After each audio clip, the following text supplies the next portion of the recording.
नमस्कार, के TV news में आपका स्वागत है। मैं हूं स्तुति और आइए एक नजर डालते हैं शहर की प्रमुख सुर्खियों पर। लोक आस्था के महापर्व डाला छठ की नहाय खाए के साथ हुई शुरुआत। पूजन सामग्री की बिक्री से बाजार हुए गुलजार।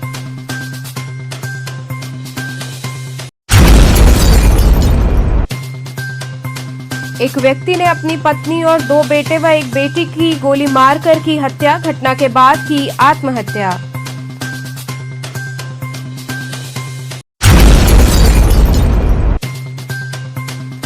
भेलूपुर पुलिस टीम ने 5 नफर शातिर चोरों को किया गिरफ्तार।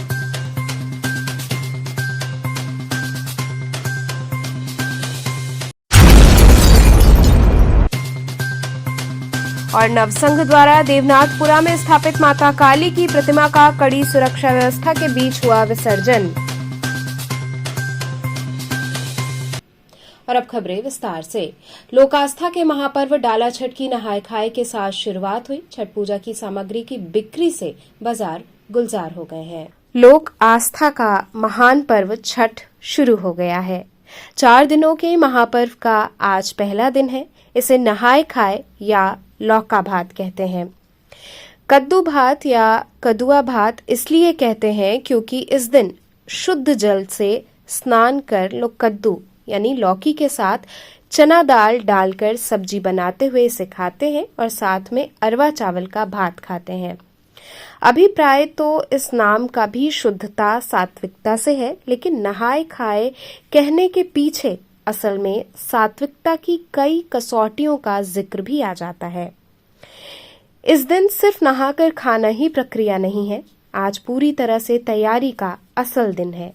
इस दिन सबसे पहले घर को नहा धोकर साफ किया जाता है, कहीं गंदगी नहीं रहे। खासकर जिस तरफ व्रती को रहना या उनका आना जाना हो, उस तरफ की सफाई विशेष तौर पर होती है।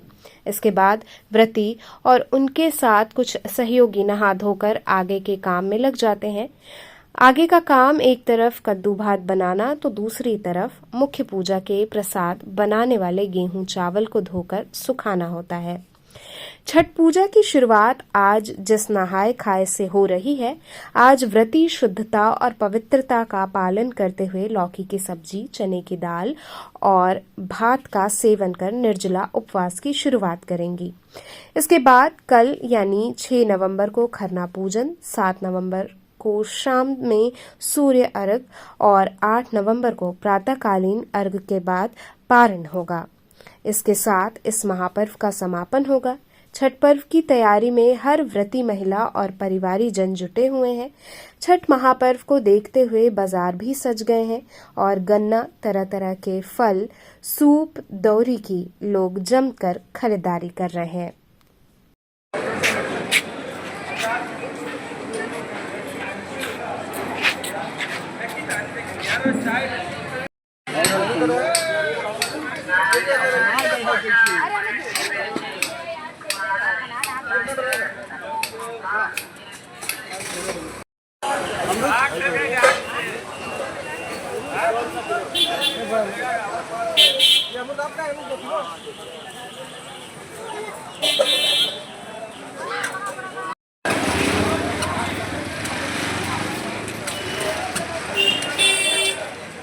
हम लोग छठ पूजा के लिए फल खरीद रहे हैं। आज क्या है? आज लौका भात हम लोग खाते हैं। कल खरना है, फिर रोटी खाते हैं। छठ पूजा किस लिए किया? छठ पूजा किसके लिए? बच्चों के लिए होता है। छठ पूजा बनाने के लिए कब है?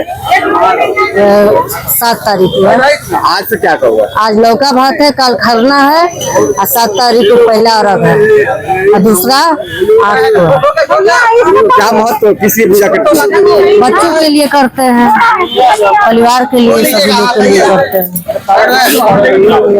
क्या क्या करती हैं आज ये लौका भात खाते हैं। आज भी दिन भर ऐसे व्रत की तरह रहेंगे, एक टाइम खाते, फिर रात में थोड़ा जो भी खा ले। उसके बाद कल शाम को फिर रोटी खाते हैं हम एक टाइम। मीरा जाली रहते हैं कल भी। परसों 7 तारीख को एकदम बिल्कुल मीरा जाली रहते हैं हम लोग। एक व्यक्ति ने अपनी पत्नी, 2 बेटे और 1 बेटी की गोली मारकर हत्या कर दी। घटना के बाद उसने आत्महत्या कर ली। वाराणसी में एक व्यक्ति ने अपने पूरे परिवार को खत्म कर दिया। पत्नी, 2 बेटे और 1 बेटी की घर में ही गोली मारकर हत्या कर दी। वारदात के बाद आरोपी मौके से भाग गया। घटना के कुछ समय बाद ही फरार आरोपी ने रोहनिया थाना अंतर्गत अखरी चौकी के देवनगर कॉलोनी सदलपुर में खुदकुशी कर ली। आपको बता दें कि गोली मारने की घटना भेलूपुर थाने के भदैनी की है।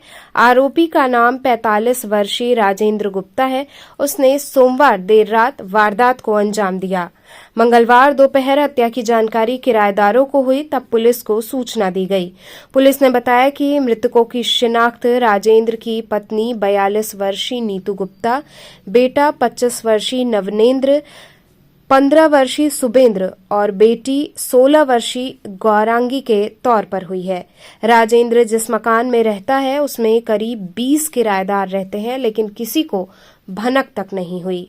किराएदारों के मुताबिक राजेंद्र आए दिन पत्नी से झगड़ा करता था, दूसरी शादी करने की बात करता था।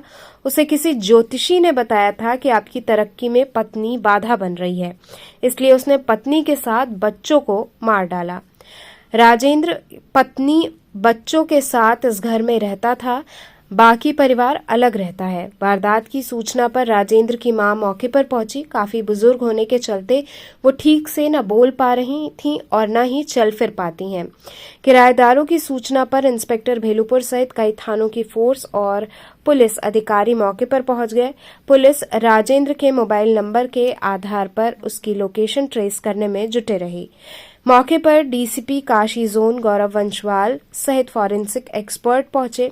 राजेंद्र गुप्ता का परिवार शुरू से ही व्यवसाय से जुड़ा रहा है। इसके पिता रिक्शा गैराज का काम करते थे। पिता और गार्ड के अलावा उसने भाई की भी हत्या की थी। भाई के मर्डर केस में कई साल जेल में रहा, इसके बाद पैरोल पर बाहर है।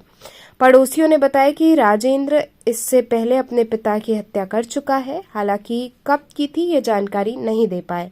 वहीं पत्नी और बच्चों को गोली मारने के बाद राजेंद्र गुप्ता ने आत्महत्या कर ली।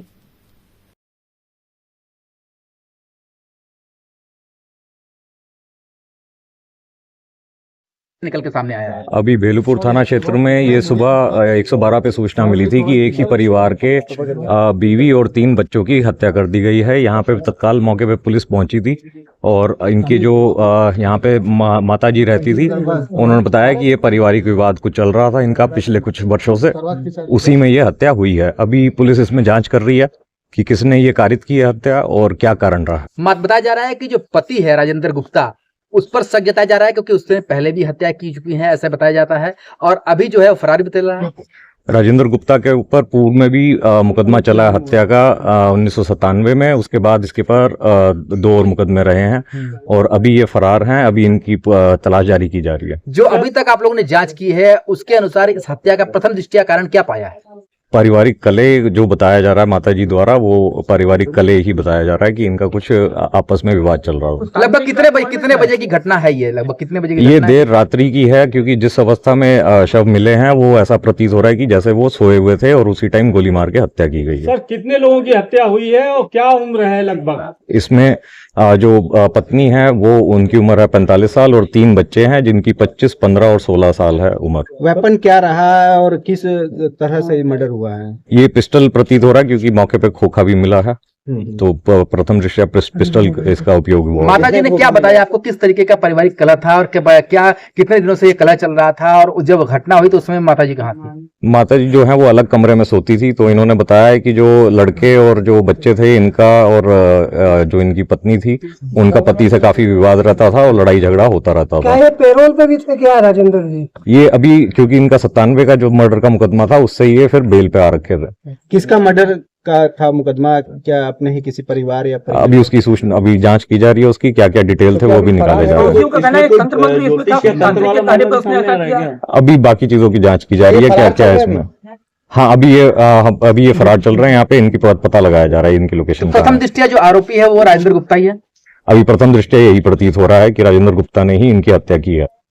तो सर जांच की वजह कलह या कलह की क्या वजह अभी तक? अभी माता जी से और पूछताछ की जा रही है क्योंकि वो वृद्ध हैं तो पूरे तरीके से बता नहीं पा रही हैं क्लियर। फाइनेंशियली बहुत स्ट्रांग लग रहे हैं ये लोग और प्रॉपर्टी भी बहुत सारी है, तो क्या ऐसे में ये जो आर्थिक एंगल है वो तो इन सभी एंगल्स पे जांच की जाएगी कि ये प्रॉपर्टी का विवाद था या कोई और विवाद जो चल रहा था परिवार में। आज क्या घटना घटी है? आज दोपहर में ये राजेंद्र गुप्ता जी काफ़ी दिनों पहले से यहाँ अपना प्लाट लिए हुए थे और इसमें मकान बनवा रहे थे। आज ग्रामवासियों के द्वारा खबर मिली दोपहर में कि यहाँ कोई लाश पड़ी है। उसके बाद पुलिस को सूचना दी कि बाकी की कार्रवाई आप लोगों के सामने प्रचलित है। जब आप आए पहले आए होंगे, क्या देखे?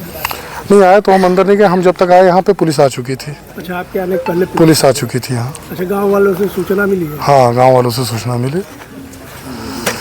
कोई आवाज गोली वगैरह की? ऐसा कुछ नहीं, कोई गांव वाला कुछ बताया? कोई नहीं, कुछ नहीं। ये जब से मकान बन रहा था ये यहीं रह रहे थे? नहीं, ये यहाँ नहीं रह रहे थे। ये मकान पिछले 5 साल से बन रहा है। कभी एक गाड़ी बनवा के 1 महीना काम लगे फिर बंद हो जाए। राजेंद्र गुप्ता जी का ही मकान है? हाँ, ये राजेंद्र गुप्ता जी का ही मकान है। दोनों मकानों में? तीनों मकान उन्हीं का, ये गाड़ी का, वो पूरा यहाँ से वहाँ तक। तो इस पे तो पुलिस एसपी का अच्छा, यहाँ कुछ गतिविधि वो अपने से लिखे होंगे किसी कारणवश। यहाँ मतलब आना जाना लोगों का रहा है उनके साथ? बिल्कुल नहीं, रहता कुछ तो फिर पता चलता है ऐसा कुछ। कभी बहुत सुनसान और बहुत सेफ इलाका है, अपने उतना चोरी भी नहीं होता। अब घटना हुई है तो बड़ी घटना सामने दिख रही है। इनकी गाड़ी भी नहीं है? नहीं, गाड़ी है इनकी, स्कूटी आई है, वो स्कूटी से आए थे। हाँ। भेलूपुर पुलिस टीम ने 5 नफर शातिर चोरों को गिरफ्तार किया। थाना भेलूपुर पुलिस टीम द्वारा थाना स्थानीय पर पंजीकृत टायर चोरी के मुकदमे से संबंधित चोरी के 13 अदद टायरों के साथ अभियुक्तगण को गिरफ्तार किया गया, जिनके विरुद्ध अग्रेतर विधिक कार्रवाई थाना भेलूपुर पुलिस द्वारा अमल में लाई जा रही है। अभियुक्तों ने बताया कि हम सभी आपस में मिलकर ऑटो रिक्शा वाहनों के टायर, स्टेपनी, रिम व अन्य चोरियां करते हैं तथा ग्राहकों की तलाश कर उचित दाम लगाकर बेच देते हैं तथा प्राप्त धन को आपस में बांट लेते हैं। दीपावली का त्योहार चल रहा था, हम लोगों के पास घर खर्च के लिए पैसा नहीं था, इसलिए हमने अपने साथियों के साथ शहर के भिन्न भिन्न स्थानों पर खड़ी ऑटो रिक्शा के चक्के खोलकर चोरी किए थे। इस स्थान को सुरक्षित समझते हुए इकट्ठा किया गया था। 2 साथियों को बाहर बिठाकर ग्राहकों की तलाश की जा रही थी कि पकड़ लिया गया। हम लोग आर्थिक और भौतिक लाभ के लिए एक साथ संगठित चोरी करते हैं। भेलूपुर पुलिस ने बहुत अच्छा काम किया है। ये लोग 5 लड़के पकड़े गए हैं इसमें से एक का आपराधिक इतिहास भी है। ये लोग घूम के ऑटो लेके घूमते थे और जैसे गलियों में या कहीं एकांत में ऑटो खड़ा रहता था तो उसका रिम सहित पहिया खोल लेते थे और उसको बेच देते थे। तो ये सूचना मिली है, उसमें 2-3 लोगों ने मुकदमा भी लिखवाया है।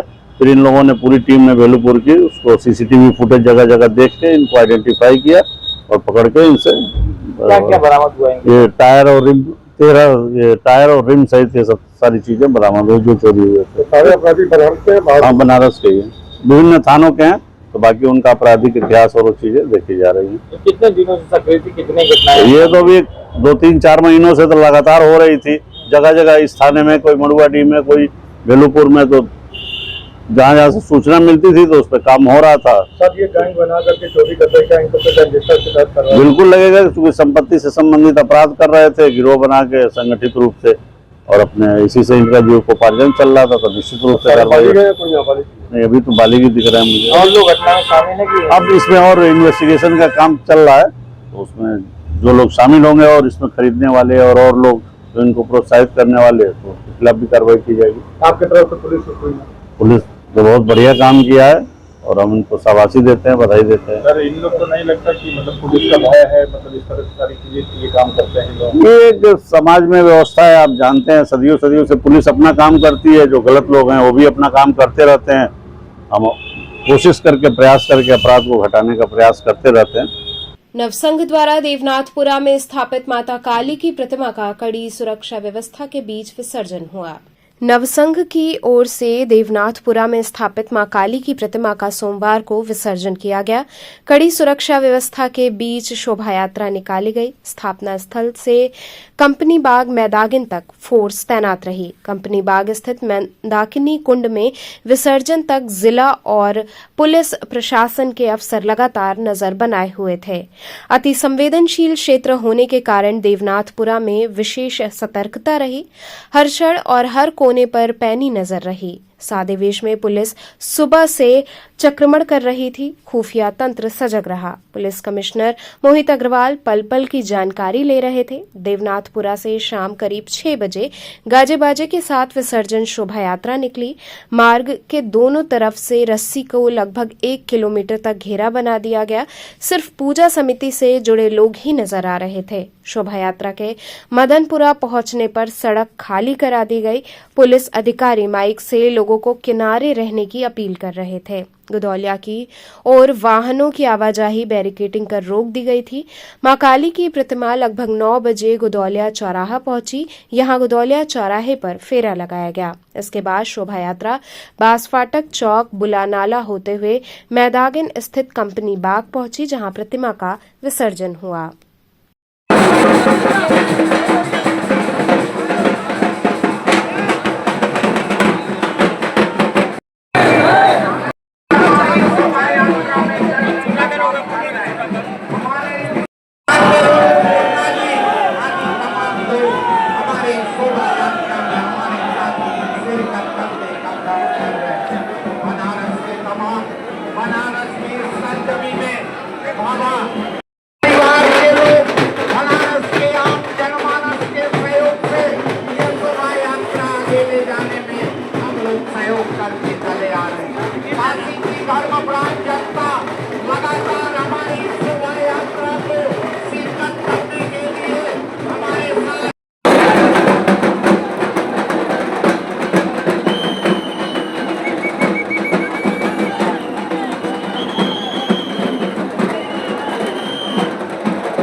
ये परंपरा हम लोग अनादिकाल से करते चले आ रहे हैं। वहाँ काली जी का मंदिर था, उस जगह पर बाद में वो खंडहर में तब्दील हो गया था। फिर वहाँ के जो पुराने लोग थे उसको खोदाई करके तमाम भग्नावशेष मिला। उसके बाद वहाँ के लोग बोलने लगे कि हाँ काली जी का मंदिर था, आप लोग काली जी की आराधना करिए। तो हम लोग 3 बार दुर्गा पूजा किए, सह नहीं पाए। 3 बार सरस्वती पूजा किए, नहीं सह पाए। उसके बाद हम लोग काली पूजा करने लगे तो सह गए। जो लगातार 56 वर्ष हो गया आज हम लोग करते चले आ रहे हैं। और हमारी प्रतिमा 4 बजे वहां से प्रस्थान किया था नौसंग के पूजा मंडप से। देवनाथपुरा होते हुए 6 बजे हम लोग पांडेवली चौराहे पर आए। और कुल मिला के लब्बो यही बात है कि प्रशासन का कोई भी शासन हो, लेकिन प्रशासन काफी दबाव बनाने का प्रयास करता है जो उचित नहीं है। धार्मिक कार्यों में, क्योंकि गलियों से ले आने में हम लोगों को जो परेशानियां होता है, यदि बार बार कोई हम लोगों को बोले कि जल्दी करिए जल्दी करिए, तो लोग जो ले आते हैं वो मजदूर नहीं होता है। वहाँ क्षेत्र की नौजवान मित्र लोग होते हैं, शहर के मानिंद लोग होते हैं, वो लोग लेके आते हैं। लेकिन प्रशासन बार बार ये प्रयास करते हैं, नौसंग परिवार पर दबाव बनाते हैं कि किसी तरह मूर्ति निकल जाए। 4 बजे बोले तो 4 बजे निकल जाए, जो संभव नहीं होता। उस दबाव में आज हमारा माँ काली की प्रतिमा का जो बेस था, जो ढांचा था, वो गली में कुछ नहीं हुआ। जब हम लोग पांडेवली चौराहे में उसको प्रयास किए तो माँ अपने आसन पर बैठने के लिए तैयार नहीं था, जिसके चलते हम लोग 2.5 घंटा के लगभग विलंब हो गए। जो मंदाकिनी सरोवर में जनता था वो तो चले गए घरों में, लेकिन काशी की जनता ने अभूतपूर्व सहयोग किया।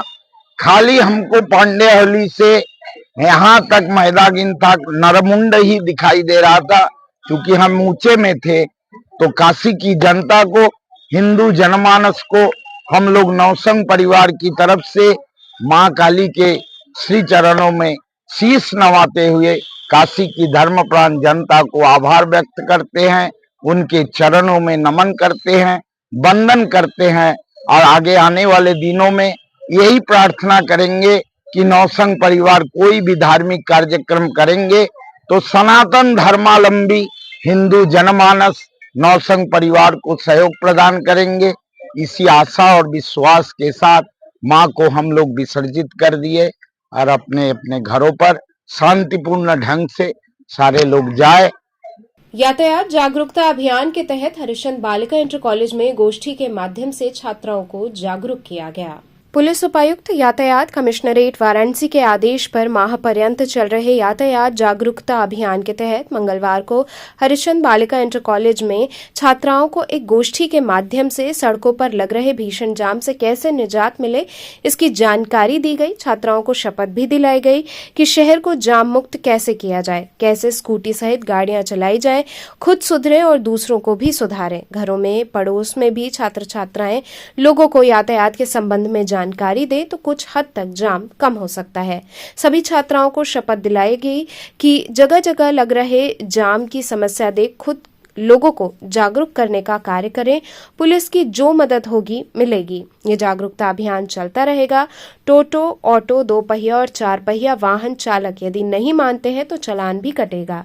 इस अभियान में टीएसआई नारायण सिंह, देवानंद बरनवाल, शिवबदन यादव, योगेंद्र सिंह, राघवेंद्र मिश्रा सहित विद्यालय की छात्राएं और प्रधानाचार्य प्रियंका तिवारी शामिल रहीं। मैं आपसे अनुरोध करूंगा कि यातायात के नियमों का पालन करते समय आपको जिनकी बातों का ध्यान देना है उस पर आप अमल करेंगी और अमल करने के साथ ही साथ आप स्वयं यातायात के नियमों का तो पालन करेंगी ही करेंगी, लेकिन आपका यह जिम्मेदारी भी है कि दूसरों को भी पालन करने में अपनी सहभागिता निभाएं, दूसरों को भी यातायात के नियम में बताने का काम करें। जिस दिन आप काम करना शुरू कर देगी, हम आप मिल करके इस काशी के को जागरूक, इस काशी को स्वच्छ और इस काशी को सुंदर नगरी बनाने का काम करेंगे। सीट बेल्ट लगाने हेतु बताएंगे। हम यातायात में हो रही दुर्घटनाओं को रोकने के लिए एक अच्छे नागरिक निभाएंगे। हम जब तक वैध लाइसेंस नहीं हो। किस तरह का जागरूकता ये अभियान चला है? आज हमारे विद्यालय में यातायात को लेकर के जागरूकता अभियान चलाया जा रहा है। यातायात की समस्या इतनी भीषण हो गई है, लोगों को ट्रैफिक रूल की जानकारी नहीं है। इसकी वजह से सिर्फ भारत में ही नहीं पूरे दुनिया में अकाल मौत की संख्या बढ़ती जा रही है और इसके लिए जागरूकता चलाना बहुत आवश्यक है। जागरूकता नहीं होने की वजह से हमारा शहर भीषण जाम की समस्या से जूझ रहा है और चारों तरफ जाम लगा हुआ है। लोगों में इतना धैर्य नहीं है कि हम अपने लाइन से चलें, यातायात के नियमों से चलें, जिससे कि शहर जाम से बचा रहे और हमको कोई असुविधा ना होने पाए।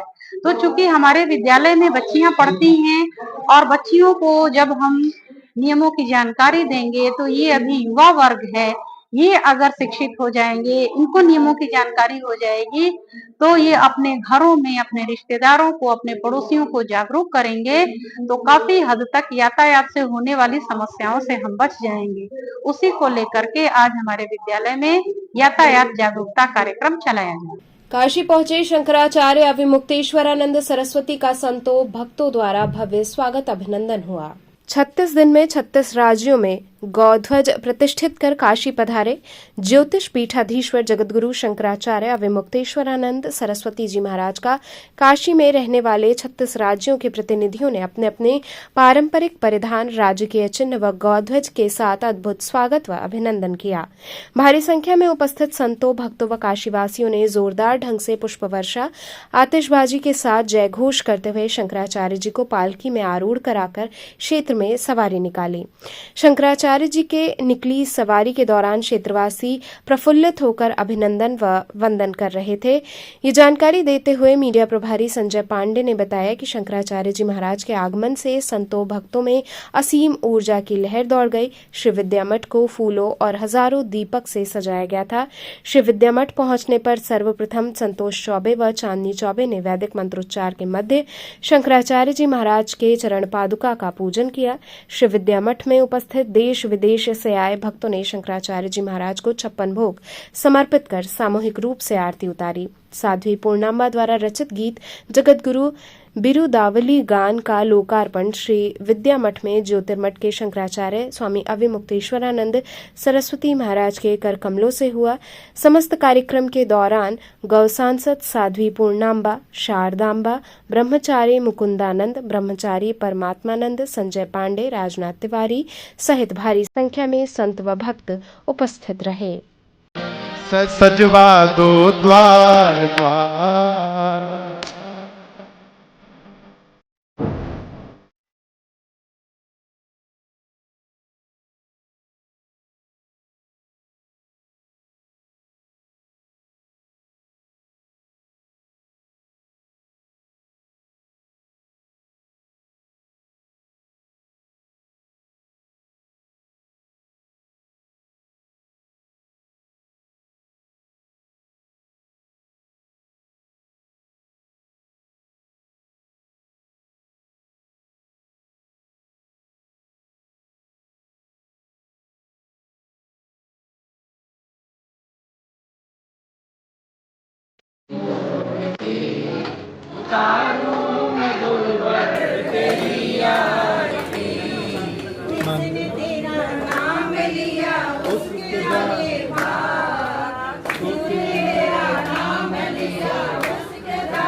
गंगा उत्सव के अवसर पर गंगा मित्रों द्वारा रविदास घाट पर चित्रकला, रंगोली व सांस्कृतिक प्रतियोगिता आयोजित की गई। देश भर में मनाए जा रहे गंगा उत्सव के अवसर पर गंगा मित्रों द्वारा रविदास गंगा घाट पर गंगा एवं डॉल्फिन बचाओ थीम पर चित्रकला, रंगोली एवं सांस्कृतिक प्रतियोगिता का आयोजन किया गया। कार्यक्रम के मुख्य अतिथि रविन्द्र सहाय एवं विशिष्ट अतिथि सूर्य संस्कृति के अध्यक्ष शेखर सूर्य थे। कार्यक्रम का संयोजन महामना मालवीय गंगा शोध केंद्र, काशी हिंदू विश्वविद्यालय के गंगा मित्र कोऑर्डिनेटर धर्मेंद्र कुमार पटेल द्वारा किया गया था। राष्ट्रीय गंगा उत्सव कार्यक्रम के चित्रकला एवं रंगोली प्रतियोगिता में कुल 60 छात्र छात्राओं ने सहभागिता किया। मुख्य अतिथि रविन्द्र सहाय ने सभी युवाओं के अंदर जोश भरते हुए कहा कि गंगा उत्सव का ये कार्यक्रम युवाओं को समर्पित है। 45 करोड़ लोगों के लिए जीवनदायिनी मां गंगा के संरक्षण, इस तरह के कार्यक्रम से युवाओं में नए जोश का संचालन होता है। पार्षद गुड्डू पटेल ने कहा कि कृषि क्षेत्र में बहुत बड़े क्षेत्र को गंगा अपने जल से सींचती भी है। गंगा उत्सव स्वच्छता अभियान के लिए एक महत्वपूर्ण संदेश है। इस कार्यक्रम में बीनू पटेल, रूबी गुप्ता, आंचल कुमार इत्यादि लोग उपस्थित रहे। वो श्रद्धा बिल्कुल साधुवाद के काबिल। मैं चाहूंगा उन बच्चों के लिए हमारे माननीय गणमान्य, उनकी तालियां सबसे तेज होनी चाहिए और यहाँ पर जितने लोग बैठे हुए हैं जोरदार तालियां होनी चाहिए। ये ताली कुछ भी नहीं है, ताली एक ऐसी होनी चाहिए। इन बच्चों ने बहुत मेहनत की है और बड़े प्यार से किया है। और जिन लोगों ने पूरी टीम बनाकर यहाँ पर जिस प्रकार से अपने बच्चों को यहाँ पर कंडक्ट करवाया है, बच्चों को सिखाया है, जोड़ा है, और एक मैम ने यहाँ पर अपना जो ये हस्तकला और ये तमाम शिल्पकला को यहाँ पे प्रस्तुत किया है, ये सब एक अनमोल चीज़ है जो अर्थ गंगा को भी बताती है। माँ गंगा से जब हम लोग जुड़ते हैं तो एक माँ से जुड़ते हैं। उस माँ का आंचल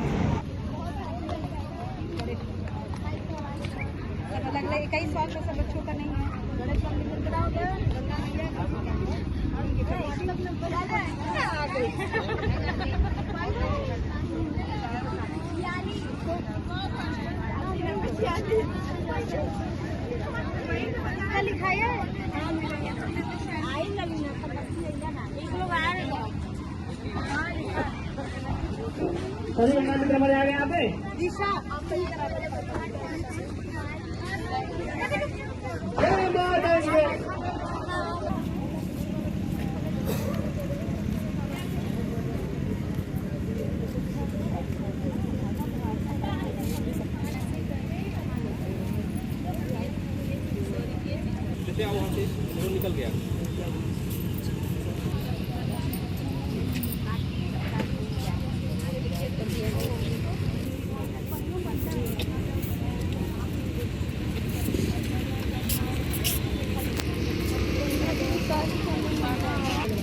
आज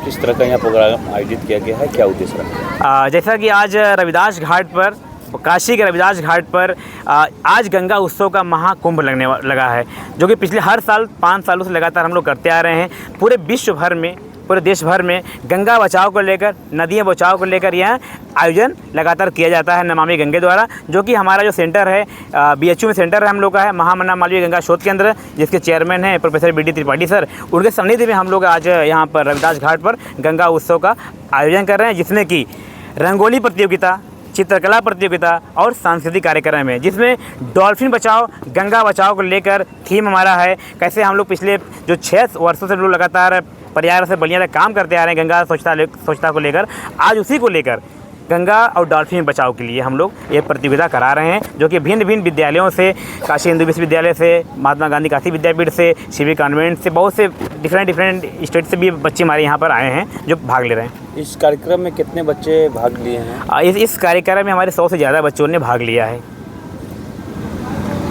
आयोजन करते इससे आयोजन करता है जैसे कि हमारे जो नमामि गंगे के द्वारा जो चल रहा है, गंगा मित्र द्वारा चल रहा है, और जो जिसके हमारे जो महर्षि शेखर सर हैं, प्रभु नारायण सर हैं, और यहाँ पूर्वांचल के यात्रा ट्रस्ट के हैं, कला मंच के हैं, शिविर कॉन्वेंट के हैं, जय माँ दुर्गे संस्था के हैं, सभी की टीम के सहयोग से यह कार्यक्रम संचालित हो रहा है। रविदास घाट पे सबका सहयोग है, तभी आज हम लोग यहाँ कार्यक्रम सफल कर पा रहे हैं, और ऐसे ही लगातार आगे भी सफल हम करते रहेंगे। और एक हम संदेश देना चाहेंगे कि आप जब भी गंगा किनारे आएँ, जब भी नदियों किनारे आएँ, तो वहाँ पर स्वच्छता बरकरार रखें। वहाँ मूर्ति, माला, पूजा पाठ की सामग्री, कोई भी अन्यथा चीज़ नदियों में न डालें, क्योंकि गंगा एक नदी नहीं, हमारी माँ है, और हमारे यहाँ परम कर्तव्य बनता है कि इसे स्वच्छ रखें। तो चलते चलते पुनः एक नजर डालते हैं शहर की प्रमुख सुर्खियों पर। लोक आस्था के महापर्व डाला छठ की नहाय खाए के साथ हुई शुरुआत। पूजन सामग्री की बिक्री से बाजार हुए गुलजार।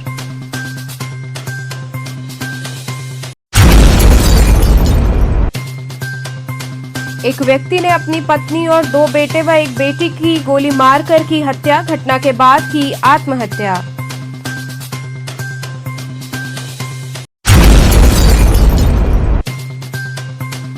भेलूपुर पुलिस टीम ने 5 नफर शातिर चोरों को किया गिरफ्तार।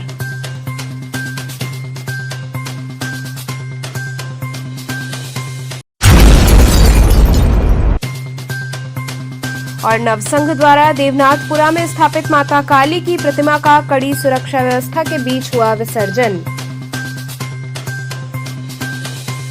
तो थे आज के समाचार, कल फिर होगी मुलाकात, तब तक के लिए नमस्कार।